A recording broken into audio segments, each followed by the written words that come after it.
And there's people talking in the back of the room. But I'm going to open the meeting. Thank you. January 22nd meeting of the Jackson Selectmen. And let's see. Oh, the first thing we're going to do is ask Peter Malia,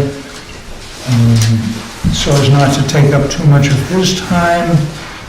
We have an abatement for Fairpoint, which is a settlement with them. And we have our town assessor and our town council. So I would ask them both to pull up a seat.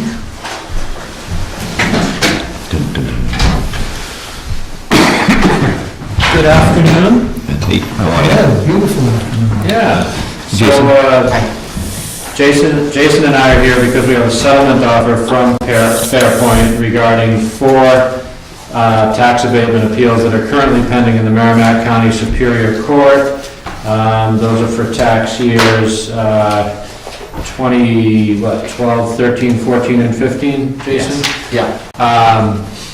So beginning in 2013, Fairpoint, when they came out of bankruptcy, in 2013, they started filing tax abatement applications across the state of New Hampshire. They started with 180 tax abatement appeals in 180 different towns in 2013. They kept filing them year after year. All of those cases, and 4 of those involved Jackson. There's now over 1,000 tax abatement cases that have all been consolidated in Merrimack County Superior Court before Judge McNamara. And the lawyers for Fairpoint and the lawyers that represent many of the towns selected 3 towns as sort of test cases, and a trial was held in July of last year, July of 2018, and Judge McNamara issued a 33-page decision that was primarily in favor of Fairpoint, and it's been appealed to the New Hampshire Supreme Court. And in fact, because Fairpoint won, they filed a motion for an assessment of costs against the municipalities. They wanted to be reimbursed their out-of-pocket expenses, and one of the biggest costs they asked for was about $240,000 for their expert fees, which was only a third of what they had actually spent on their expert fees. And the judge denied that request, but you can see how much money Fairpoint spent on this case and is continuing to spend on this case, and how much money the municipalities are spending. It doesn't really cost Jackson that much, because I'm just sort of riding the coattails of the municipal attorneys, some of whom represent 30, 40 towns, and they handle the litigation. So I've just been receiving the decisions and keeping an eye on the proceedings, and so the 33-page decision has not been so far favorable to the towns, to the municipalities, mostly favorable to Fairpoint, and it's been appealed to the New Hampshire Supreme Court. But in the meantime, Fairpoint has made an offer to all towns, not just Jackson, but obviously we're here to talk about Fairpoint's offer to Jackson. So based on the 33-page decision, Fairpoint has made an offer to all towns that sort of reflects the reasoning set forth by Judge McNamara in his 33-page decision. And do you want to take it from here and sort of explain what the offer means to Jackson? Sure. Yeah,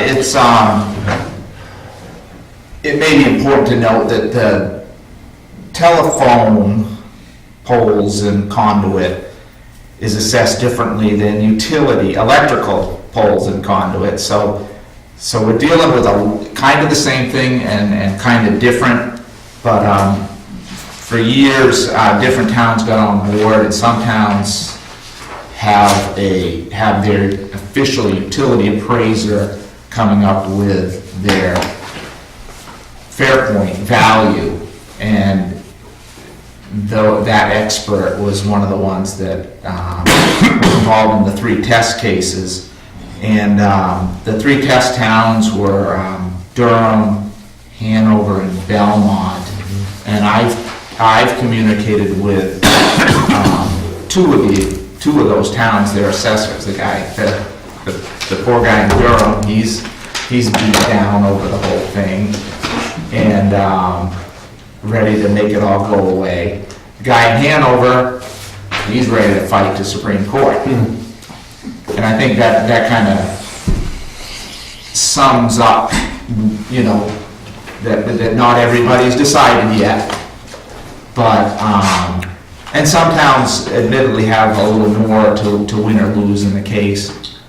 But another point worth making is in the interim, in like 2016, the legislature passed a new formula to come up with a better way of assessing the poles and conduits based on an official national formula and depreciation schedules that they all passed in the legislature and we've been using for the last couple of years now.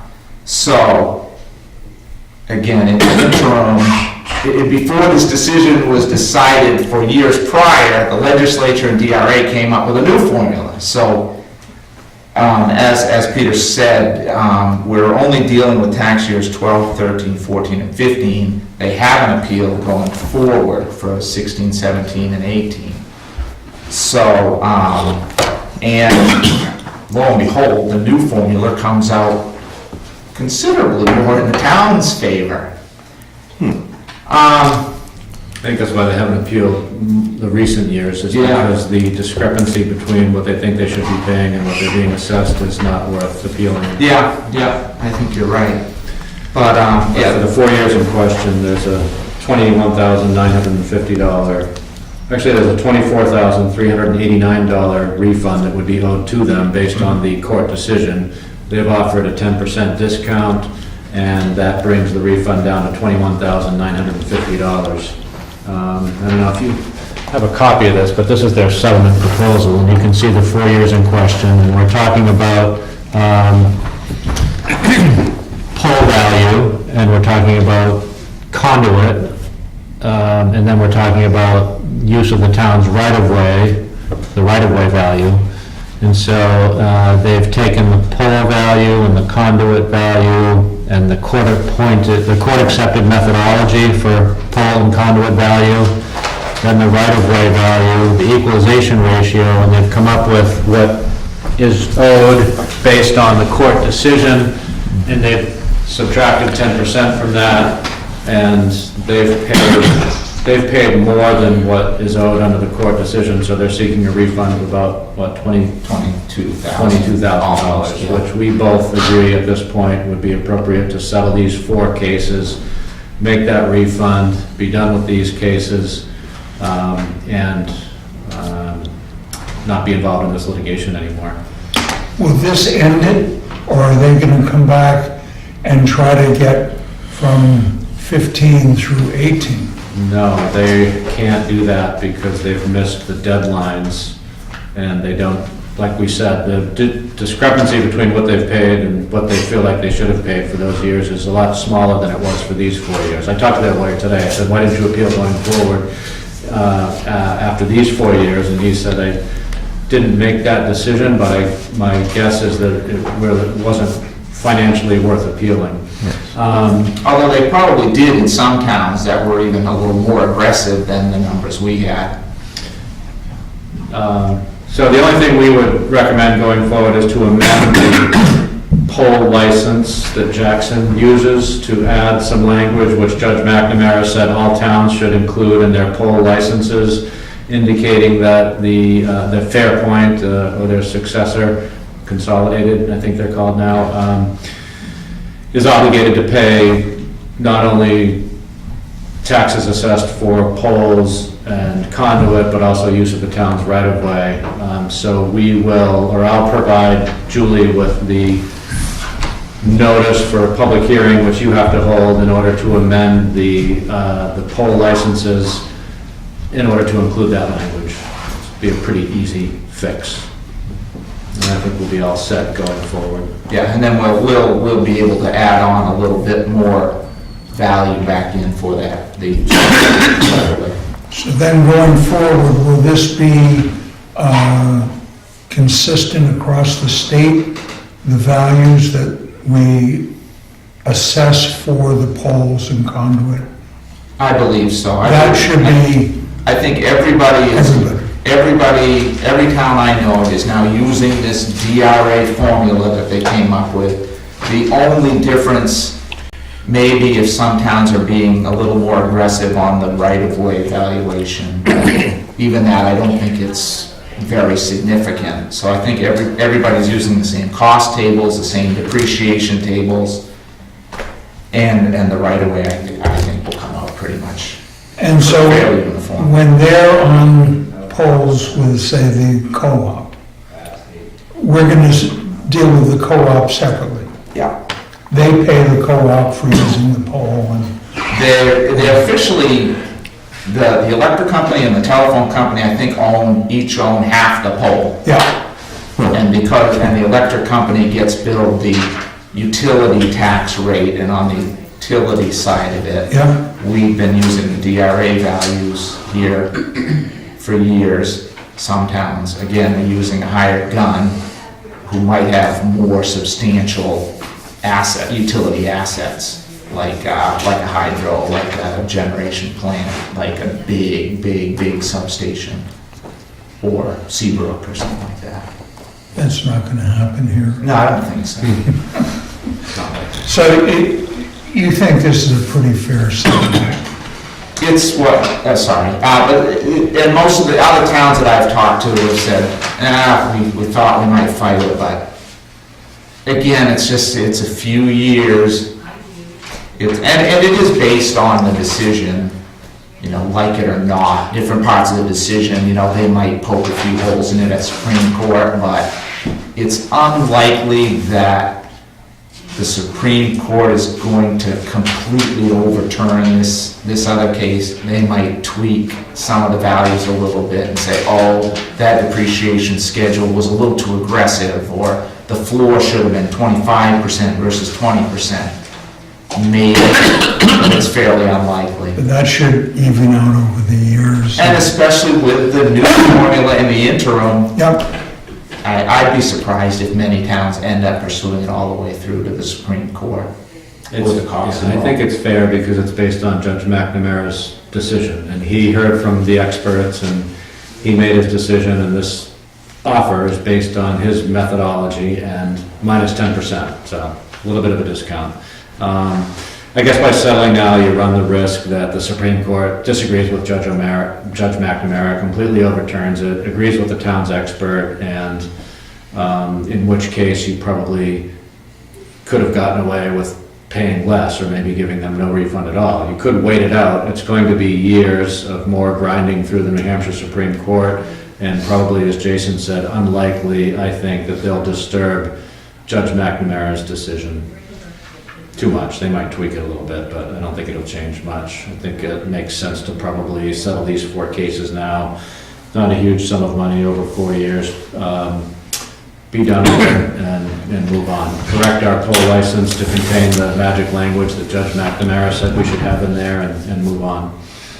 and if we don't settle at this time, will we have ongoing legal fees for our... Yeah, I'm not, like I said, I'm not doing a ton of work on it. I'm letting the other lawyers do the heavy Right. lifting, but yes, occasionally I get court decisions. I have communication with the other lawyers about what's happening and the hearings that are coming up, and so there are some legal fees that Jackson has incurred over the years. Well, I'm ready to cut you out of the whole process. But plus the interest is what, it's at 6% interest, and, for 4 years. Yeah, So right. that just mounts day to And day you put too. interest on interest, so.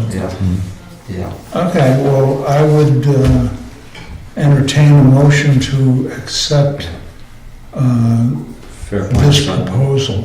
All right, I'll make that motion to accept. And I will that. second it. All in favor? Aye. Aye. Okay, I'll get a settlement agreement from Fairpoint's lawyer, and then we'll sign it, and we'll issue the refund check and be done with it. May I hold on to that? Sure. It's a souvenir. Souvenir, All right. $20,000. Well, thank you very much. I appreciate both of your efforts on our behalf. I think that it sounds like a fair settlement, so. Yeah. Can I ask a question? Certainly. Since we weren't anticipating paying money out, we were thinking we might get money back, what kind of reserve do we have to pay this? I believe it's an overlay, isn't it? In Yes. overlay from year to year as far. We always have, we try to leave a cushion. We're probably keeping $300,000 that is unencumbered. So we haven't spent it anywhere, but we didn't apply it towards the tax assessments. We took part of it, but we like to keep that little cushion. I don't like to go into deficit spending. If we can pay for it, I'd rather do that than take a bond or, you know, get a bank loan. So we do have that money. Good to know.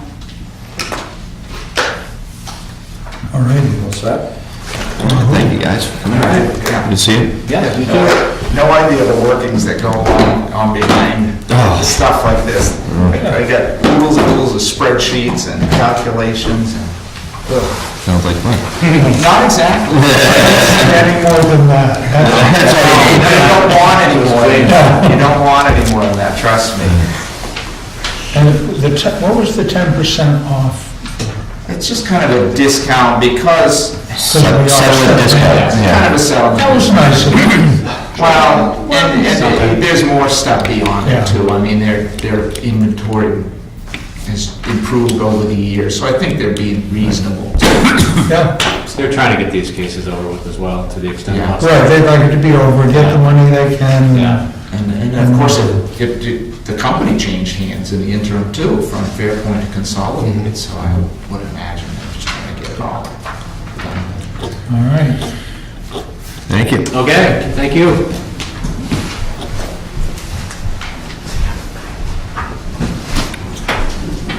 Okay, now we need to approve the minutes of our last meeting, which was January 8th. You had a chance to peruse those. I did peruse and make a motion to approve those minutes. I will second that motion. All in favor? Aye. Aye. They're approved.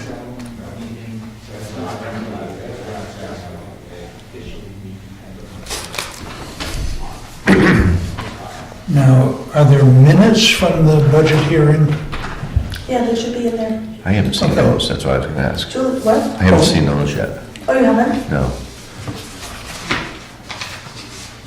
Yep, they All right, I sent to Edie. believe, sometimes I neglect to get on my, there it is. Get all my emails.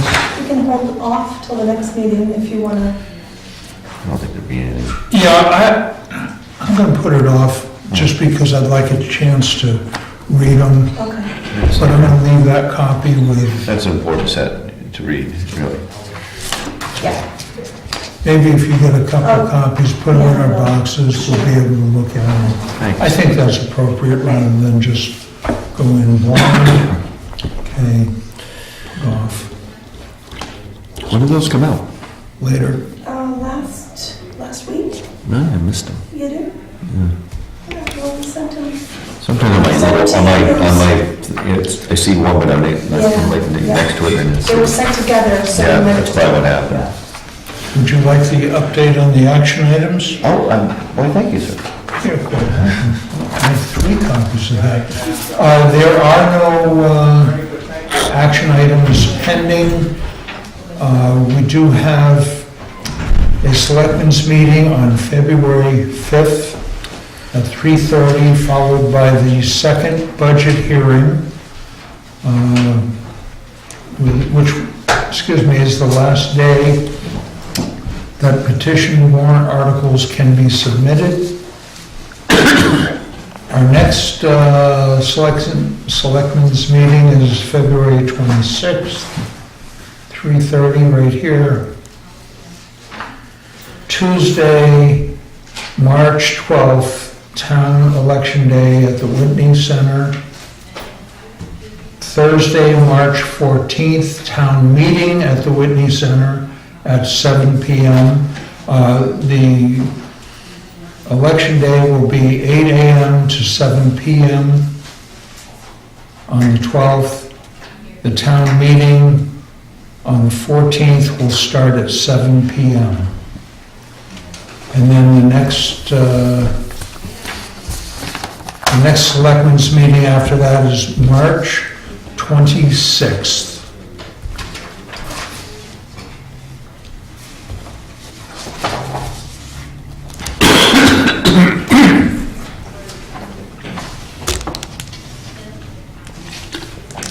Move on to new business.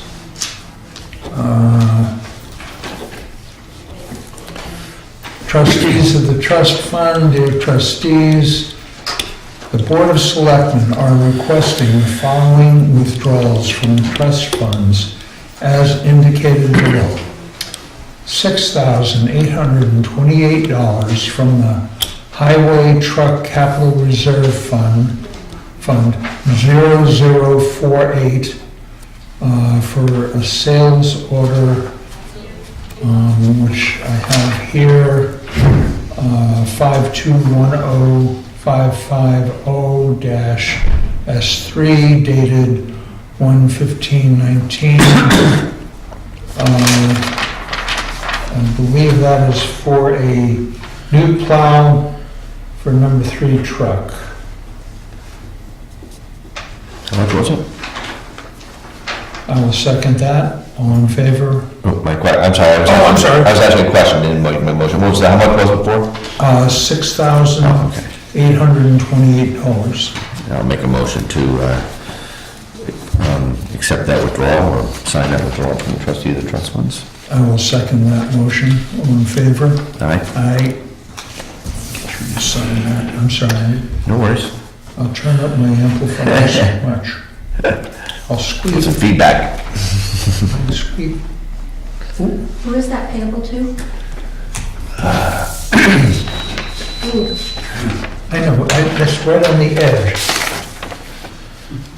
Let's see, Fairfield, it says, Pembroke, New Hampshire. Yeah.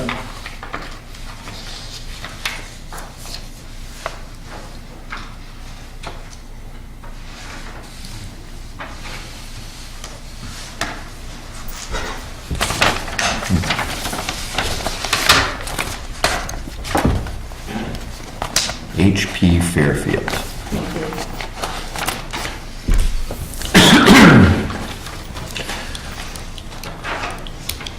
Out of Pembroke, New Hampshire. Pembroke. Okay, then we have, the yield tax on a logging cut. They were bonded. The yield tax comes out to be $33.71. It was for the water district. Ah, Timber tax, $33.71, and that was done by Coleman, and we sent it to Don Johnson at Forest Land Improvement he's our town forester. He thought it all looked just right. I'll make a motion to sign the report to cut. I will second that motion. All in favor? Aye. Aye. There's 2 places to sign that. Nice.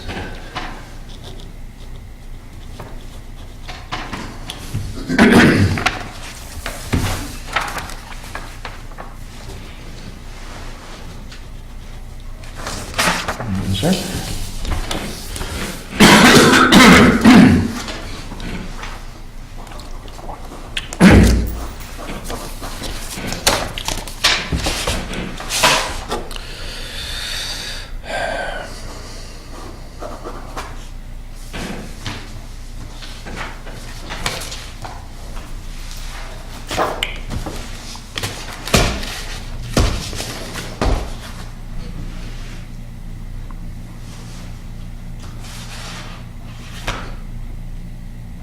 Oh, now we go to old business. First thing is the transfer station, any updates? I don't have anything. Transfer station, any comments? There it is, we're trying, we're moving along. Seems to be working. The solar project, I have been in touch with their design engineer. We're still trying to figure out what will be the best avenue for us. The latest idea would be to put all our eggs up at the highway garage. Cover those, the salt shed and the garage itself, the south-facing roof pitches with solar panels. I talked to the co-op. They will, we become what do they call it? A billing group. So all the meters that the town of Jackson pays can become a group and get the benefits of the whatever the solar array produces. They will have 2 meters, one whatever comes in from the utility, and the other meter what goes out from the solar array. The difference will be our benefit. So whatever they use during the day up there, great. On a sunny day, they may break even, not use anything. Whatever goes back onto the grid, we will be paid for by the co-op. We can take that money and apply it to the other bills that we pay for the group. And hopefully, the only thing we have to, the array cannot be any bigger than what our usage has historically been. So if we're using, say, 1,000 kilowatts a month, we have to design the array, excuse me, to not produce more than that figure, which I think we're right in that balance point, because it's better to, they don't want to just constantly getting ahead. They still want to get, some money for their electricity. They provide all the poles, the lines, the conduits, the meter readers, the meters. So I believe that's $29 a month per meter. That's your you don't have to use any electricity, and the co-op will charge you $29 a month because you have the potential. But hopefully, and this is what we'll be trying to balance out between now and town meeting when we make our final appeal for whether we go ahead with the solar or not. So hopefully by then I will have some good figures for everybody, and we will worship the sun. You have a question? Yes, sir. Not me, but Sarah. Sarah. Oh, I'm sorry. On the solar array, I attended the meeting, and it was, the project was gonna cost X money, and then after 6 years, we could have the op to buy into it. My question to you is, for that dollar figure, 30%, say the cost was 10,000. 30% Let's is... talk. Well, I mean, if we're going to talk, say 200,000. All right, 200,000. Yeah. Is that the cost after the 30% federal reimbursement for the company? Or is that the cost with the 30% in that we're going to be paying on? You see what I'm saying? Yes. Because the person that builds it is going to get, as it stands right now, if it were built this year, they can get, or in 2019, the person that's building the array can get a 30% federal discount. They do not get it. The installer does not get that discount. The financer gets the discount. Correct, but. That's not the company that's putting it in. That's an independent entity. Right, okay, I understand that, but my question to you is, the person that's backing the project, the amount of money that he's going to sell it to us for, his cost is $200,000. Then he deducts his 30 federal, which is you and I that pay that. He deducts that. Is our cost coming off from that deduction? That's what I'm asking. Okay, say we go to the 6-year, you can go 6, 8, 10, whatever you want. That's part of the negotiation. There is I think after 6 years, it's 60% is what we would pay. 60% of the install cost. Straight. That's it. 60% of what it costs to put that array on a roof, wire it into, all the electronics, do the metering, boom. Whoever finances it, they will get the carbon credits and the rebate. And the thing is, we can't get anything from the government. I'm not asking that. I'm asking if he pays I'm just explaining. $200,000. We can't get any of the credits as a municipality. So it helps the person that finances it, or the entity. It could be a corporation that wants to do this. So they get the credits and can use them.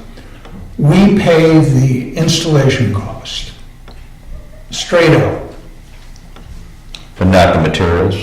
That's labor and materials to put that array in. And that would be 200,000. Say that would be $200,000. Then the financial entity gets that's where they make out. That's how we can buy out after 6 years at 60%, because they have gotten credits, tax credits, federal tax credits. I don't know if the co-op still does a credit. The state used to do it, the federal, state, and the co-op used to all kick in for that. I'm not sure if the co-op still does that. But the bottom line is 60% off the 200,000. Yes. That's so it's off the install credits. price. Does that answer But your is question? that you're financing the 200,000 and you get to buy it out at that discounted rate? Or are they passing through the savings at the financed amount? So we pay 200,000, that's the cost to install and et cetera. Bottom line, out the door, $200,000. Right. The financial company gets a 30% benefit. Correct. Which we're not entitled to, of course, because we're a municipality. That's So 60,000 for them. There's 60 grand somewhere that they get to take advantage of. Right. So $140,000 would be if they passed it through and allowed us to finance at a lower rate. So do you finance 140,000 or do you finance 200,000 and it's 140,000 buyout at the end? We're not financing anything, I believe. Well, we don't know. They're financing it. Yeah, but we're not paying their cost. They put us, it's called the power, Power purchase agreement. They find that person, Okay. entity, whatever it is, Invest. for us. So so the amount that we would pay in 6 years, so 60% of the install cost. 120,000 So in this it's case. discounted at the end of the period. Right. If we did it, so we would have the next It's appreciated. 6 years to raise that money at, town meetings into an expendable trust or whatever vehicle we wanted to use, but we could pace that out over 6 Benefit years. to us is not having to finance it upfront. So they get the benefit of the tax credits at that time, we get to pay it out later and utilize our money now. If we just paid for it as, say we had the 200,000. money, we would pay $200,000 and that would be the end of it. We would start getting a savings on our, electrical bills. We get a savings anyway. We're getting all that power for less than what the co-op charges.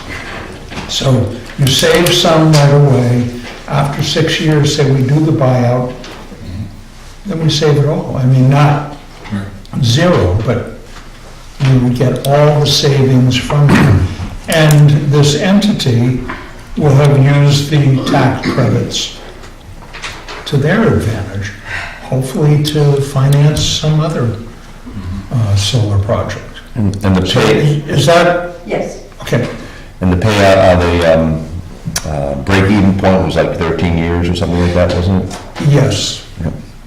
And that, I'll be talking with Joe about that, because she's now gonna put all the, Stuff together.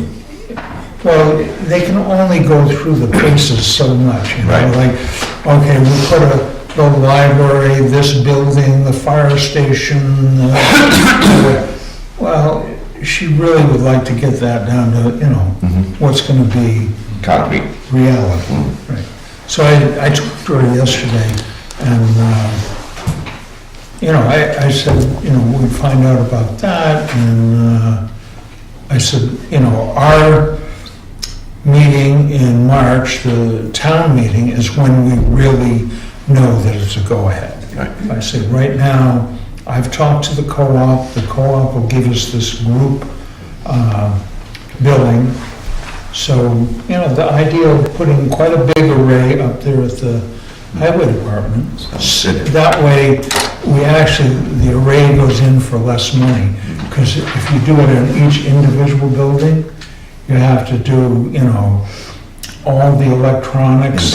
Inverters and all, and then net metering, and then that's all over the place.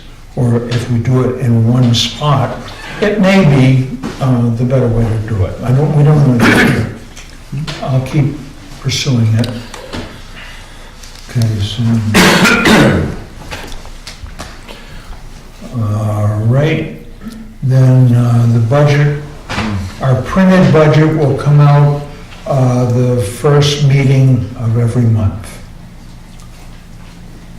which is not this meeting. Pay as you throw, Bob's not here. I don't know if folks have had a chance to think about that. Any input? Yes? Yes? I take care of quite a few homes in the Jackson area, Sarah Clemens.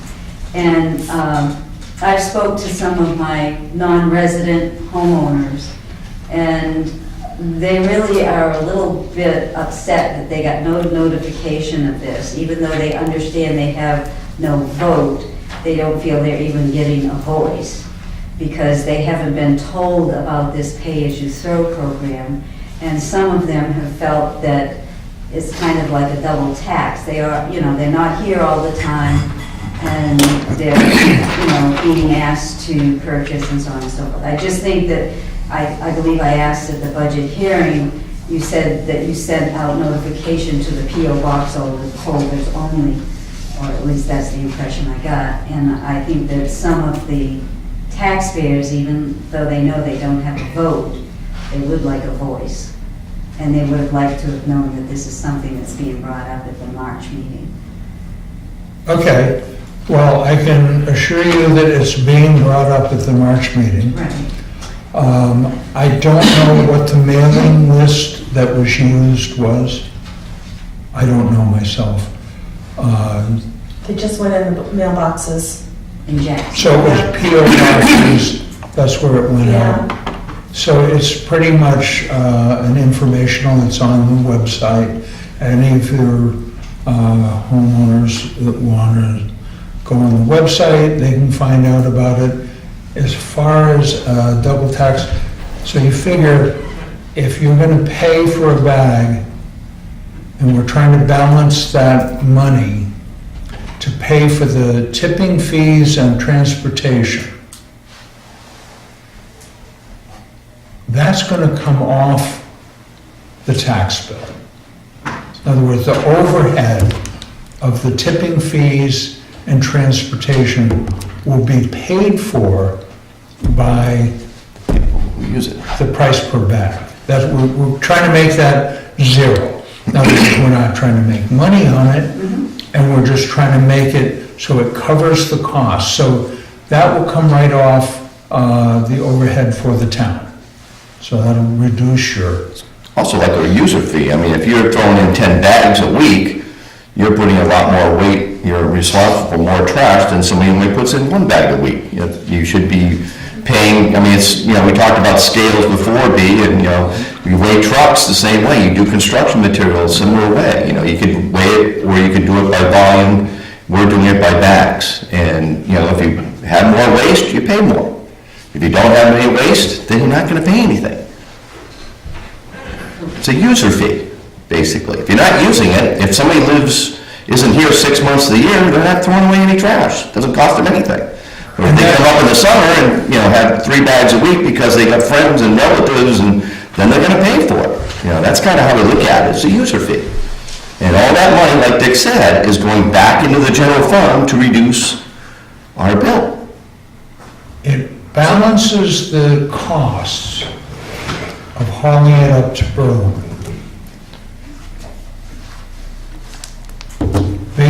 Your share of the dump, is it gonna lower those fees? No. Our share of the, Dump, I don't care what you call it. It's just our cost to our tipping fees, it has nothing to do with Bartlett at all. It's just what we're we have a paying. container that I our know that. okay, that is what we pay for to go up to Berlin. Okay, if there's no longer a line item for that cost, but it's a per bag cost, that means that trash thrown in there pays for itself to be hauled out here. So it's not on the tax bill. It's not something that's billed to everyone in town. It's just the people that throw a bag in. But again, it's not going to reduce personnel either. It won't reduce personnel No. costs by doing this. Well, No, that's the other issue, and, do you have to hire somebody to stand in front of our container to do it every day? That's, and watch stickers, to see, does that, car have a Jackson sticker? Do you need to have somebody watching? Although, if they want to throw a bag full of beer cans into the compactor, they're paying for it.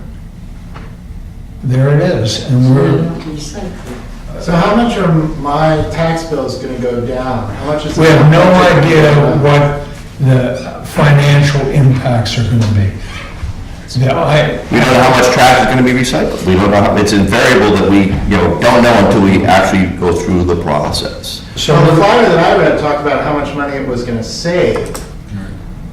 But now I'm gonna pay more money to buy trash bags that I didn't have to buy before. So I wanna know how much is the dump budget gonna be decreased to offset that cost? don't know until we try it. We tried it, we've kicked that around.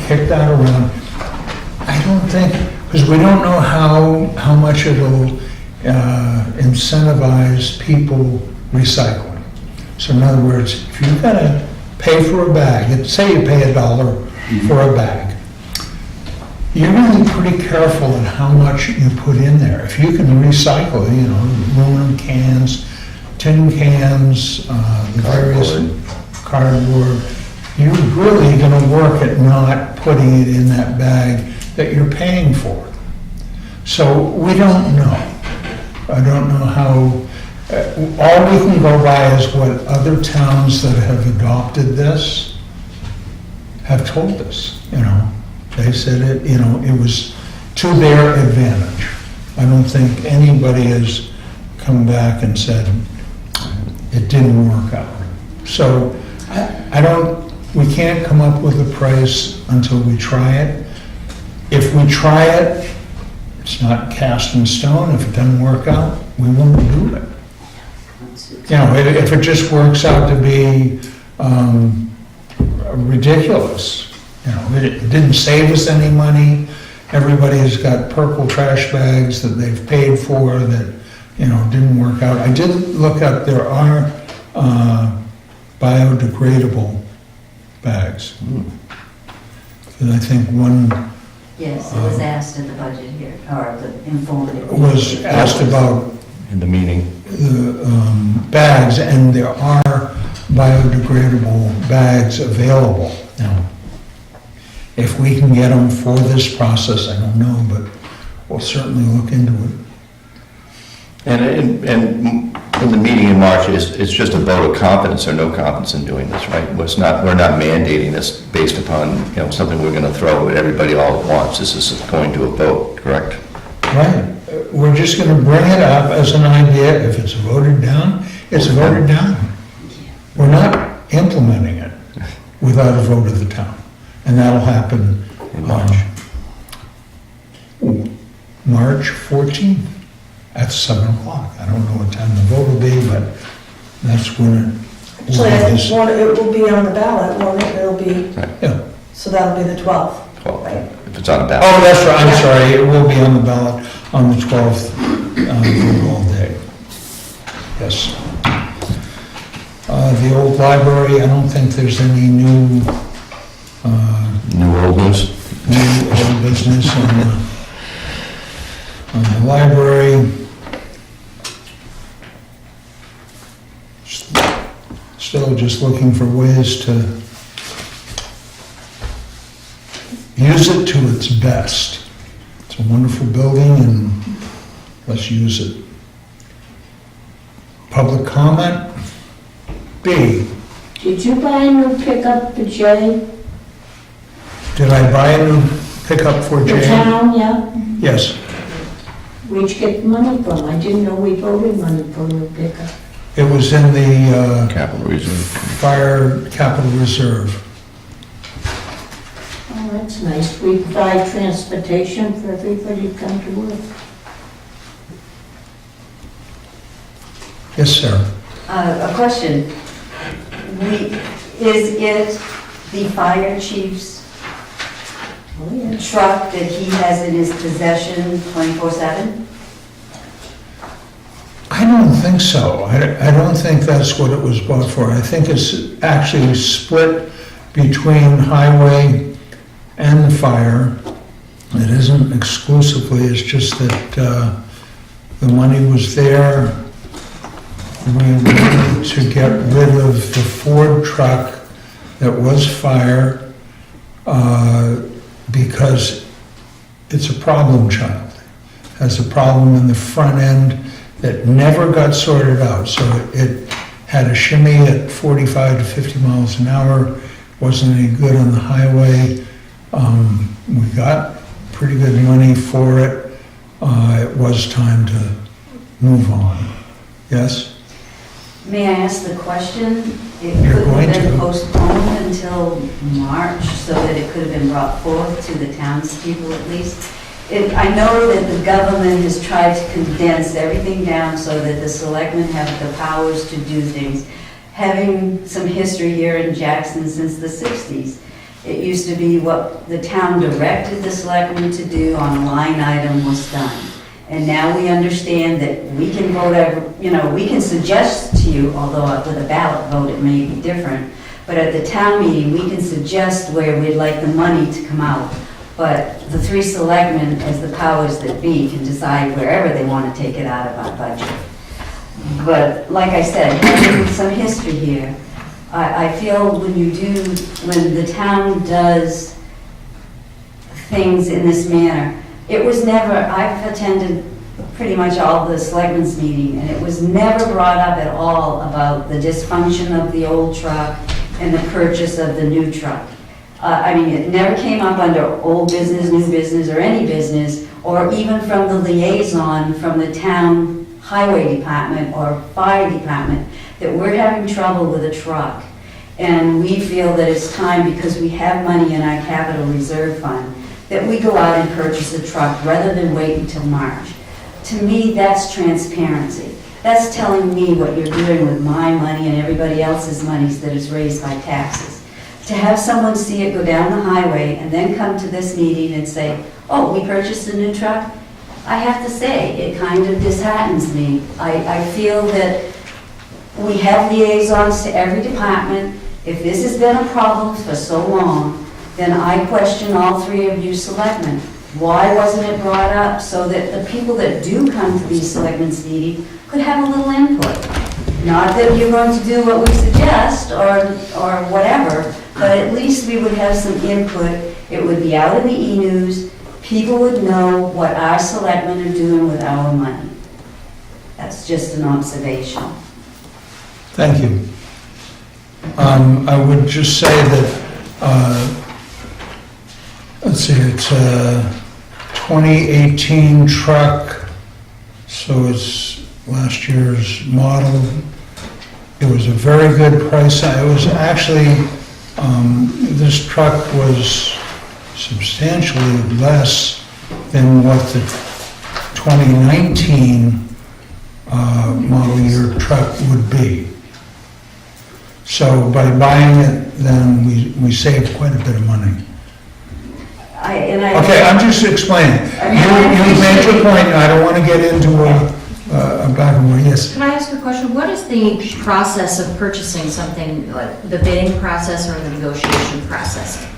It is we looked at, okay, the state usually picks a dealership that all state vehicles will be purchased at that year. And they will extend the pricing from that to municipalities and fire departments, whoever else. We looked into that, and this, with Berlin City, was very aggressive in pricing. They knew we were checking around. We didn't just go up there and say, we want a new truck. Oh, that's what. So it was researched, priced around. I don't think we ever just would out and out buy a new truck without, really researching it.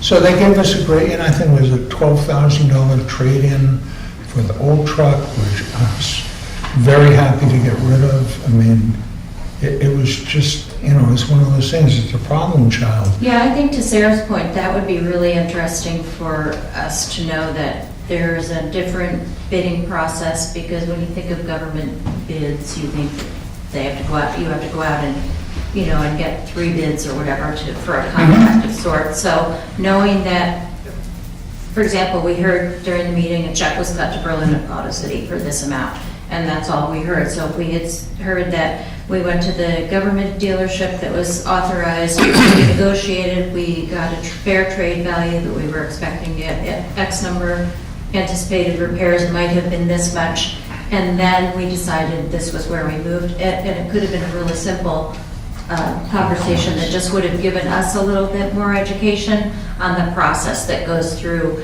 because you guys do have the right to make the decision. If you explain it more to us how you made the decision, that would make us sit a little better, I think, in my opinion.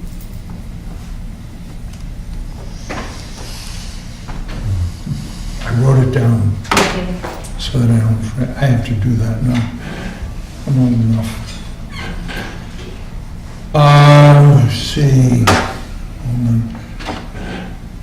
Still on public comment. We good? John's time Yeah, I'm to good. kick in. Okay, I'll make a motion to adjourn the meeting, I guess. I'll second that. All right. All in favor? Aye. Aye. Thank you.